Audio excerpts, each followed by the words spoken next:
It's here. The Thames is about to start its most epic portion of its journey. It runs through, quite literally, the heart of our country. It's home to many of our country's most iconic landmarks. It's also the home of English law and order, and its finance, all while providing homes for millions. This is Central London.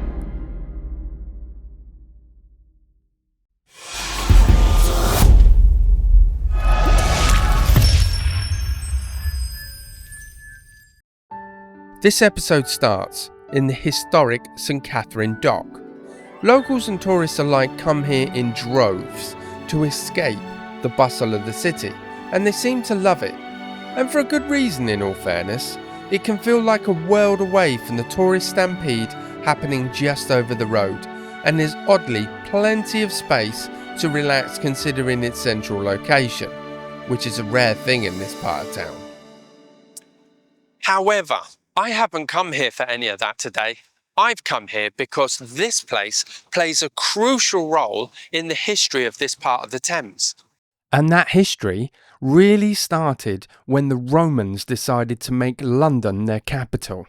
The Thames is the obvious way to move goods in and out of the city, so access to it has always been of the utmost importance. But the turd in everybody's punch bowl comes centuries later, when Queen Elizabeth I made up the bizarre rule that all goods coming in and out of the capital had to be delivered between this bridge, which is London Bridge, and Tower Bridge, which is that bridge just over there. And you can see the obvious problem, right?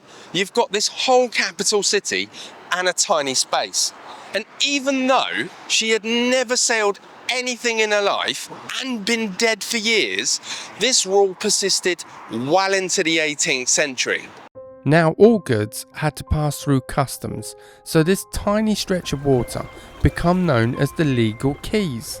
The reality was, the boats just got stuck in traffic and the goods they were carrying spoiled. Eventually, the pain just became too much to bear and docks started popping up everywhere. Thomas Telford was a renowned engineer, and he had a vision to build one on a truly epic scale. He decided to name the dock after the 12th century hospital that was opened by Queen Magdalena. St Katharine's Dock was officially opened on October the 25th, 1828. However, some 1,250 houses was forcibly demolished, and ironically, so was the hospital it was named after. The end result was more than 11,000 of London's poorest residents were left homeless. If anything like that would have happened today, the whole country would be in an uproar. There would be a very good chance that you would see strongly worded picket signs outside of Westminster. But back then, it's just how it was. But despite any of that, the dock quickly grew in relevance and was once described as having the world's greatest concentration of portable wealth. However, in the coming decades, St Katharine's Dock started to slowly but surely slip into obscurity, since the boats used for transport couldn't even make it down the river, let alone use the dock. And what's more, it was clear to anybody watching that these boats were only going to get ever bigger. But I guess this place really lost its charm in the Second World War when the Nazis decided to bomb the crap out of the place. There was barges all around that was packed full of paraffin, and they burned for days on end. It would have been an apocalyptic scene to witness. Since its complete destruction, the docks has gone through a number of facelifts to help it turn into the dreamy marina that it is today. This is often referred to as a model example of a successful urban redevelopment, and quite rightly so in my opinion. After a lot of love and care, this place has become a valuable break from city life.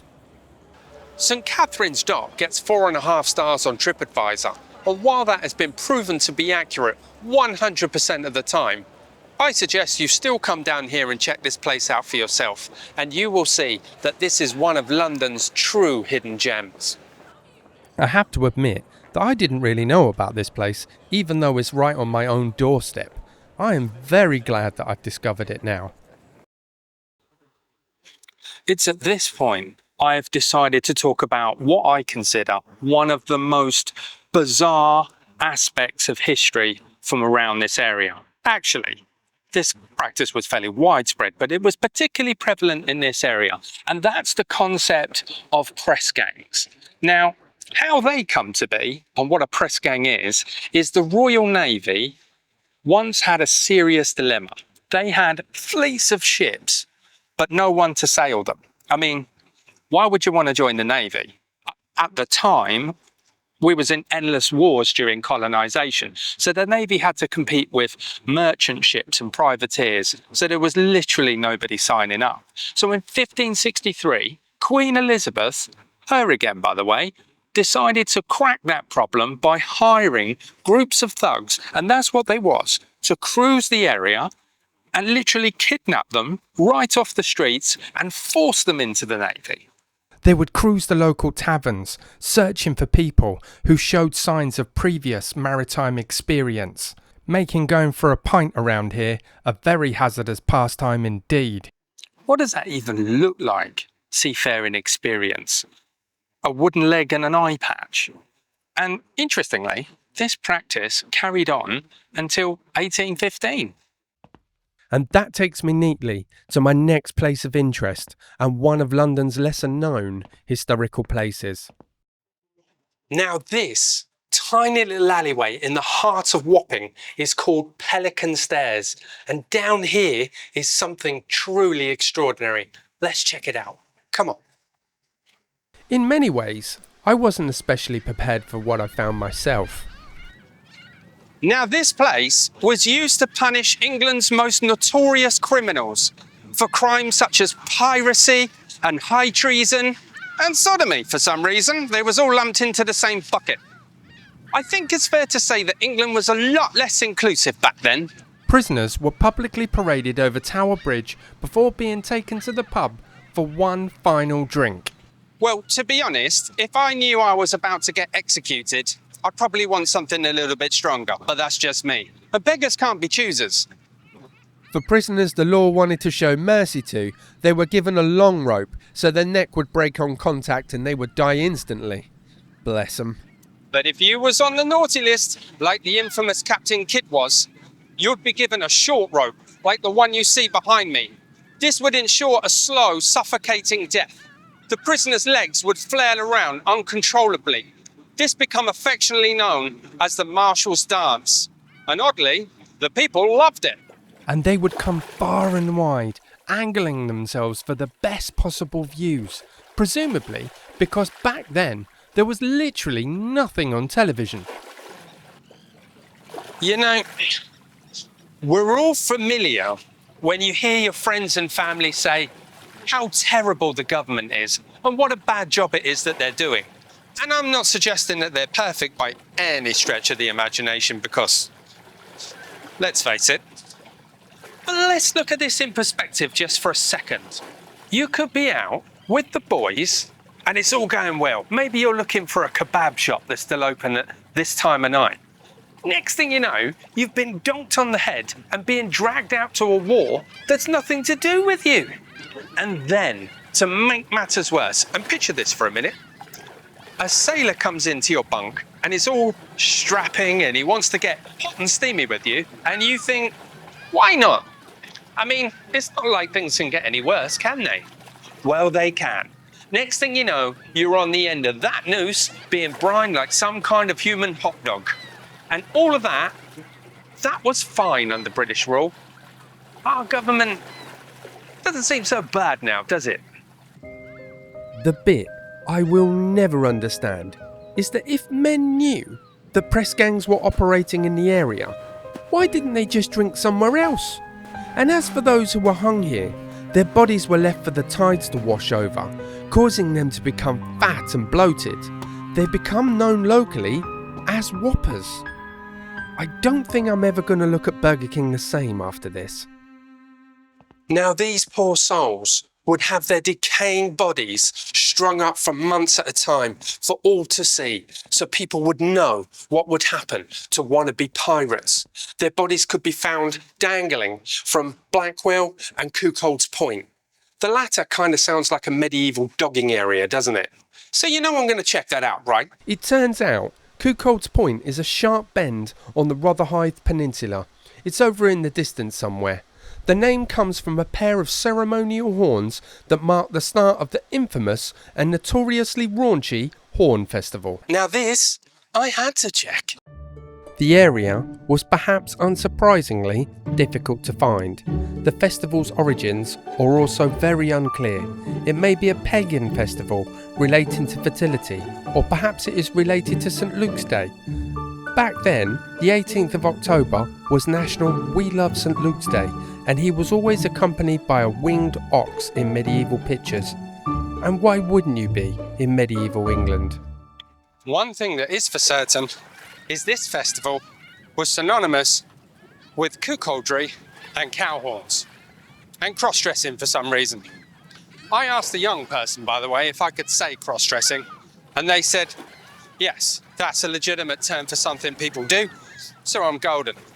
Today, all that's left are these wooden steps. But back then, this area would have been packed out and full of drunken and illicit behaviour. Barely anyone visits this part of the river today, but once it brimmed with life. There is tantalising clues all around me of what this place used to be like in its heyday and when these raucous parties were going on. Admittedly, you have to use your imagination quite a lot because it was a long time ago. But they're there nonetheless, and that makes it all the more magical finding this place. Today, this place is relatively tranquil. Fortunately, there is a picture of what this place once looked like right where I'm standing. This masterpiece was painted by Scott Samuel in 1760. The Horn Festival caught the attention of the 17th century writer Daniel Defoe in his book A Tour Through the Whole Islands of Great Britain. It was kind of like a first attempt at TripAdvisor, but there was only one person reviewing anything, and despite it being this thick, it was incredibly popular in its day. And he wrote right here on page 115, on the other side of the heath, north, is Charlton, a village famous, or rather infamous, for the yearly collected rabble of mad people at Horn Fair, the rudeness of which I cannot but think is such as ought to be suppressed. And indeed, in a civilised, well-governed nation, it may well be said to be insufferable. The mob indeed, at that time, take all kinds of liberties, and the women are especially impudent. For that day, as if it was a day that justified the giving themselves a loose to all manner of indecency and immodesty. That was a long review, and despite the fact I don't talk old people speak, I don't think that was a good one. The Horn Fair was eventually banned in 1872 due to the high crime rate that come with it. It was said to be even more raucous than Notting Hill Carnival is today. Imagine that. This story is a little known piece of history that I have thoroughly enjoyed sharing with you. Today, the Horn Fair has seen a revival, but these days it's more of a family affair, so I presume there's less of the other stuff. It's just a short walk up the river and I come to Limehouse. Now, after researching the river's history as much as I have, whenever I see a dock like this, I think, what's its story? And it turns out it hasn't always been the classy place it is today. The area actually got its name because it used to be a key place in London where chalk was burned to make quicklime. This was used heavily for mortar, plaster and in agriculture, but that means there would have been soot and smog everywhere. It was also the site of London's first Chinatown in the 1800s, as merchants had come here to trade in tea and opium. The area quickly gained a dubious and debaucherous image that was common among the locals, and it was not helped by Oscar Wilde's A Picture of Dorian Gray, who absolutely loved this area of town, or Sir Arthur Conan Doyle's Sherlock Holmes, who come here to research his character, whatever that means. That Chinatown was blown to pieces during the Blitz and eventually relocated to London's West End. Another place that was pretty much levelled in the Second World War is Canary Wharf. Today, it is England's other financial district, and to me, it has all the charm of the duty-free section of an airport, but is still a considerably better place to live than our other financial centre, that we imaginatively simply called Bank. Despite it being central, it remains relatively tranquil and the place that I currently call home. Unfortunately, this is where this episode ends, because over there is Greenwich. And Greenwich is so good, it has to get its own episode. Tune in next time to find out why. I hope you've enjoyed our time together, and I look forward to seeing you soon. Despite the fact I've thoroughly enjoyed investigating this stretch of the river, I know from here it's only going to get better.